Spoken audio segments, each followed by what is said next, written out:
Hi this is doctor Mahendra. మనం ఈ వీడియోలో సర్వైకల్ వర్టిబ్రే గురించి తెలుసుకున్నాం one by one. Okay, so cervical vertebrae మనకి టోటల్గా ఎన్ని C1 to C7 total 7 vertebrae ఉంటాయి. ఫస్ట్ది అట్లాస్, సెకండ్ది axis and C3 to C7. ఈ 4 వర్టిబ్రేల్ ఈ 7 వర్టిబ్రేల్లో 4 డిఫరెన్సెస్ ఉంటాయి. ఒక్కొక్క దాని గురించి కూడా డిస్కస్ చేద్దాం. ఫస్ట్ మన ఫంక్షన్స్కి వచ్చామంటే it functions as a supporting the skull. First మనకి ఇక్కడ చూసామంటే ఆక్యుపిటాల్ కొండైల్స్కి అట్లాస్కి జాయింట్ ఉంటుంది, వెయిట్ బేర్ చేస్తుంది అనమాట స్కల్ మొత్తం. దానివల్ల ఏంటంటే మనకి సపోర్ట్ కూడా దొరుకుతుంది. సెకండ్ది వచ్చేసి it protecting the spinal cord. మన స్పైనల్ కార్డ్ వచ్చేసి వర్టెబ్రల్ ఫొరామిన్లో వెళ్తుంది. అది నేను ఇమేజెస్లో చూపిస్తాను. Next enabling a wide range of head and neck movement. మన తల మూమెంట్స్ కూడా ఇది చాలా important, like extension, flexion and rotation and everything వచ్చేసి మనకి ఈ సర్వైకల్ వర్టెబ్రే మీదనే డిపెండ్ అయి ఉంటాయి. నౌ ఫస్ట్ వన్ వచ్చేసి మనకి ఏదంటే అట్లాస్, దాని తర్వాత యాక్సిస్. అట్లాస్ చూద్దాం. అట్లాస్కి వచ్చేసి ఫస్ట్ ఈ టిప్ వచ్చేసి మనకి anterior tubercle. So anterior tubercle వచ్చేసి మెయిన్ వర్క్ ఏంటంటే it attaches to the muscle. అంటే మన బాడీలో ఉన్న మజిల్కి ఇది అటాచ్ అవుతుంది. ఓకే, ఇది వచ్చేసి small bump on cervical vertebrae. It helps to attach the muscle. మామూలుగా అట్లాస్లో మనకి ఏంటంటే యాంటీరియర్ ట్యూబర్కిల్ ఉంటుంది, బట్ దీని తర్వాత వచ్చే దానికల్లా వచ్చేసి మనకి చేంజ్ అయ్యి వర్టిబ్రల్ బాడీ ఫామ్ అవుతుంది అనమాట. ఓకే, దీని తర్వాత ఇక్కడ ఆర్చ్ లాగా కనపడిస్తున్నది వచ్చేసి యాంటీరియర్ ఆర్చ్. సో ఈ యాంటీరియర్ ఆర్చ్ ఏం చేస్తుందంటే మనకి సపోర్టింగ్ రోల్ ఉంటుందన్నమాట దీనికి. It support the skull. So front curve of C1 vertebrae helps in supporting the skull. So it helps in supporting the skull. Now anterior arch అయిపోయింది. ఇక్కడ blue కలర్లో కనపడిస్తున్నది వచ్చేసి సుపీరియర్ ఆర్టికులర్ ఫ్యాసెట్. సో ప్రతి ఒక్క వర్టిబ్రేకి పై పక్క superior articular facet, కింది పక్క inferior articular facet ఉంటాయి. పై సుపీరియర్ ఆర్టికులర్ ఫ్యాసెట్ కింద ఇన్ఫీరియర్ ఆర్టికులర్ ఫ్యాసెట్కి కనెక్ట్ అయ్యి ఫ్యాసెట్ బోన్ ఫామ్ అవుతుంది అనమాట ఇక్కడ. సో అప్పర్ వర్టిబ్రల్ జాయింట్ ఉంటుంది కదా, ఇది ఏం చేస్తుందంటే ప్రతి ఒక్క అప్పర్ వర్టిబ్రే ఉంటుంది కదా, పైన వచ్చేసి ఇన్ఫీరియర్ ఆర్టికులర్ ఫ్యాసెట్, రెండు కనెక్టింగ్ పొజిషన్స్. బట్ అట్లాస్కి వచ్చేసరికి ఆక్యుపిటాల్ కొండైల్స్ కనెక్ట్ అయ్యి ఇది అట్లాంటో ఆక్యుపిటాల్ జాయింట్ ఫామ్ చేస్తుంది. సో సుపీరియర్ ఆర్టికులర్ ఫ్యాసెట్ ఏం చేస్తుంది, ఫ్యాసెట్ జాయింట్ ఫామ్ చేస్తుంది. ఓకే, మన పైన ఉన్న బోన్ యొక్క ఇన్ఫీరియర్ ఆర్టికులర్ ఫ్యాసెట్ దాని కింద ఉన్న సుపీరియర్ ఆర్టికులర్ ఫ్యాసెట్ తోటి జాయింట్ ఫామ్ చేస్తుంది. నెక్స్ట్ వచ్చేసి మనకి ట్రాన్స్వర్స్ ఫొరామిన్. సో ఫొరామిన్ అంటేనే మనకి ఏంటంటే అర్థం ప్యాసేజ్. ఏదైనా మన ప్యాసేజ్ని ఫొరామిన్ అంటాం. ఈ కెనాల్ ఏం చేస్తుందంటే మన స్పైనల్ వర్టిబ్రల్ ఆర్టరీస్ని, వర్టిబ్రల్ వెయిన్స్ని, అలాగే మనకి సింపాథెటిక్ నర్వ్స్ని, అన్ని స్పైనల్ నర్వ్స్ కాదు, ఓన్లీ కొన్ని సింపాథెటిక్ నర్వ్స్ మాత్రమే పాస్ అవుతాయి. మిగతా స్పైనల్ నర్వ్స్ అన్ని ఇంటర్వర్టబ్రల్ ఫొరామిన్ అంటే ప్యాసేజ్లో పాస్ అవుతాయి అనమాట. నెక్స్ట్ ఈ ఎలివేషన్ ఉంది కదా, ఆ రౌండ్ది కాకుండా కంప్లీట్ది, అది వచ్చేసి ప్రాసెస్. ఏదైతే ఎక్స్టెన్షన్ కానీ ఎలివేషన్ ఉందంటే దాన్ని ప్రాసెస్ అంటారు. ఇది వచ్చేసి లాటరల్ బోన్, సైడ్ ఉంటుంది. లాటరల్ అంటే సైడ్ ఆఫ్ ద వర్టిబ్రే. ఇది వచ్చేసి మజిల్ అటాచ్మెంట్ లాగా అటాచ్ అయి ఉంటుంది. మనకి పైన యాంటీరియర్ ట్యూబర్కిల్ అటాచ్ అయింది అట్లాగే. నా ఈ రౌండ్ వచ్చేసి మనకి వర్టిబ్రల్ ఫొరామిన్.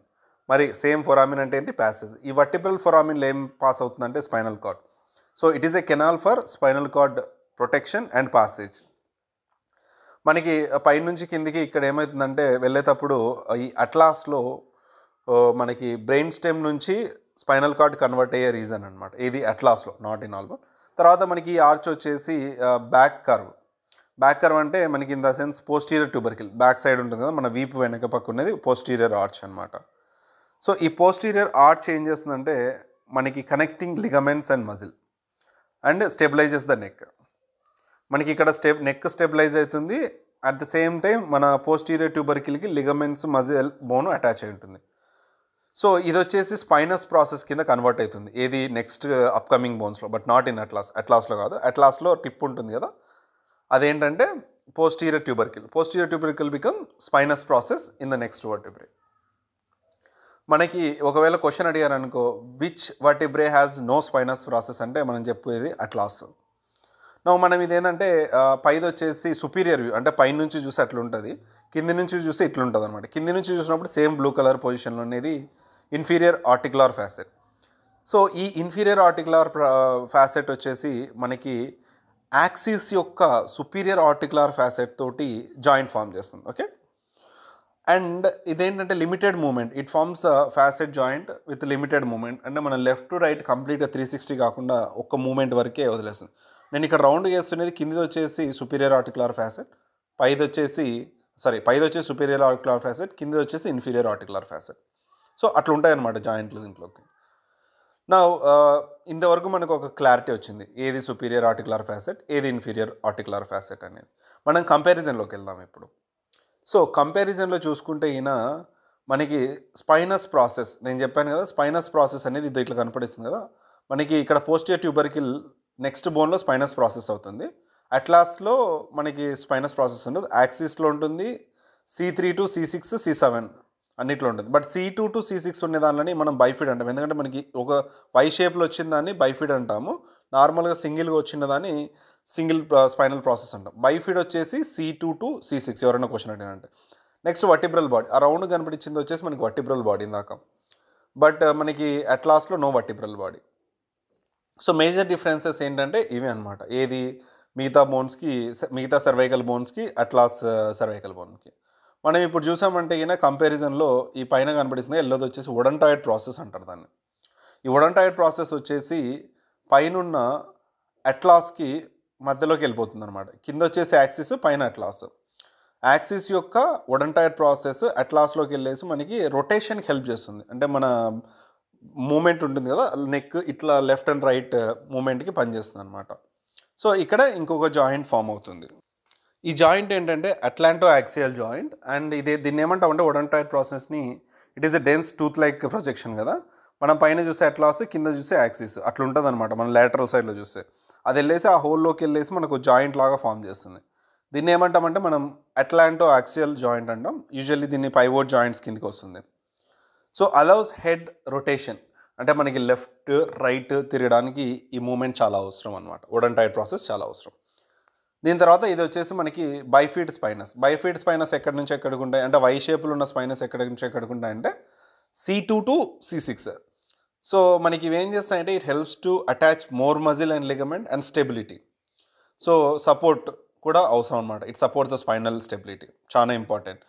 అండ్ ఇంకొకటి ఏంటంటే ఇది మూమెంట్కి కూడా కొంచెం హెల్ప్ చేస్తుంది, but not completely.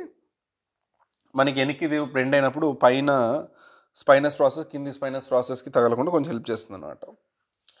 And up to hear okay, we understand. ఇది యాజ్ యూజువల్గా దీనికి మనం ఏమంటారంటే సేమ్ పార్ట్స్ ఉంటాయి. సుపీరియర్ ఆర్టికులర్ ఫ్యాసెట్ ఉంటుంది, దాని తర్వాత మనకి ట్రాన్స్ఫర్స్ ప్రాసెస్ ఉంటుంది, దాని తర్వాత వర్టిబ్రల్ ఫొరామిన్ ఉంటుంది, దాని తర్వాత స్పైనస్ ప్రాసెస్ ఉంటుంది. It is a బైఫీడ్.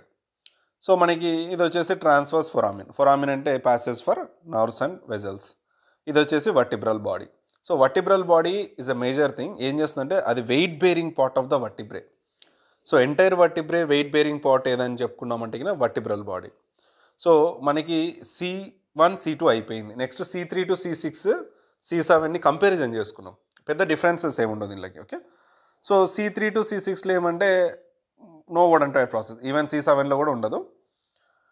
మామూలుగా సేమ్ వర్టిబ్రల్ బాడీ ఉంటుంది.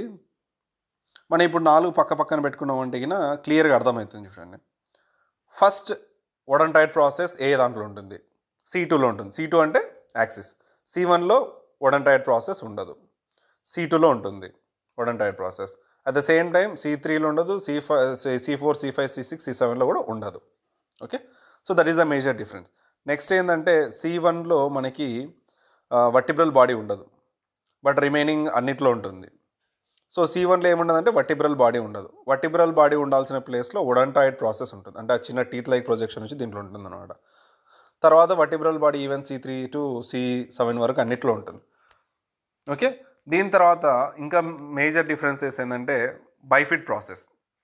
C2 యాక్సిస్లో వై షేప్డ్ బైఫిడ్ ప్రాసెస్ ఉంటుంది, I mean spinous process. C3 ఉంటుంది, C6లో ఉంటుంది. బట్ C7లో వచ్చేసి సింగిల్ నార్మల్ స్పైనస్ ప్రాసెస్ ఉంటుంది.